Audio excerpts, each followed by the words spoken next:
دیجیے گا کہ کیا چیلنج کرنے جا رہے ہیں اور یہ اس وکالت کی تعیناتی جو ہے رشتہ داری کی بنیاد پہ ہوئی ہے. یہ 14 بندے جو شہید ہوئے ماڈل ٹاؤن میں وہ بھی اسی ڈی جی آپریشن تھا اس کی بنیاد پر ہوئے ہیں. یہ 20 گریڈ میں ہیں اور سپریم کورٹ نے کہا ہے 100 موٹیو چیلنج میں کہ آپ نے ایسی اپائنٹمنٹیں نہیں کرنی جو کہ غیر ضابطہ غیر آئینی اور غیر قانونی. اور سب سے بڑی مثال یہ ہے کہ رانا ثناء اللہ نے اس کو اس کیس کا بدلہ میں اور کمشنر کو ابھی تو میں رانا وقار کے خلاف جبار کے خلاف جا رہا ہوں کہ یہ پپٹ ہے. یہ سب اشارے جو ہے رانا ثناء اللہ سے لیتا ہے, اس کا رشتہ دار ہے. اور ہم سپریم کورٹ میں جناب ہمارے اظہر صاحب اور عبداللہ ملک صاحب یہ پیش ہونے جا رہے ہیں اس کے خلاف کہ اس کو نااہل کیا جائے اور اس کے خلاف سیریسلی سپریم کورٹ ایکشن ہے. یہ اسی اجرتی قاتل کا ساتھی ہے جس نے ماڈل ٹاؤن میں 14 آدمی مارے تھے اور لوگوں کو زخمی کیا تھا. اور ثناء اللہ اسے خاص طور پر لے کے آیا, اس کا رشتہ دار بھی ہے.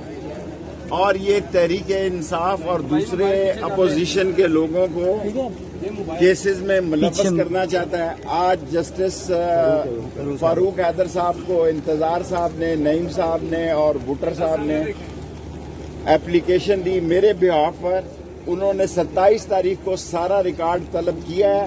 زمین میری ہے, میں نے ابھی یہ معاہدہ پورا نہیں ہوا اور اس نے رقم نہیں دی.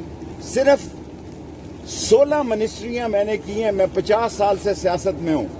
اس منشیات فروش اجرتی قاتل کو رانا ثناء اللہ کو میں کہنا چاہتا ہوں کہ بد نصیبی ہے کہ تمہارا جیسا امتحان تیرے جیسا اس منسٹری میں آ گیا. اس منسٹری میں کوئی ڈھونڈو. زمین میری ہے, میں نے بیچی ہے. اور اب 27 تاریخ کو ریکارڈ یہاں لے کر آئیں گے. صرف لوگوں کی توہین کرنے کے لیے ایک ایسے اجرتی قاتل منشیات فروش نے اپنے ساتھی کو جو 20 گریڈ کا افسر ہے 21 گریڈ میں لے کر گیا ہے, اس کو لگایا یہاں. یہ بھی میں سپریم کورٹ میں لے کے جاؤں گا کیونکہ سپریم کورٹ نے کہا کہ کوئی ٹرانسفر پوسٹنگ جو ہے 100 موٹیو میں ایکشن میں سپریم کورٹ نے فیصلہ دیا.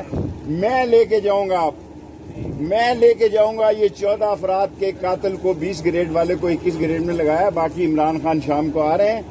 یہ سیاست جو ہے لوگ سیاست تک رہنے دیں, اس کو ذاتی دشمنیوں پر نہ لے کر جائیں.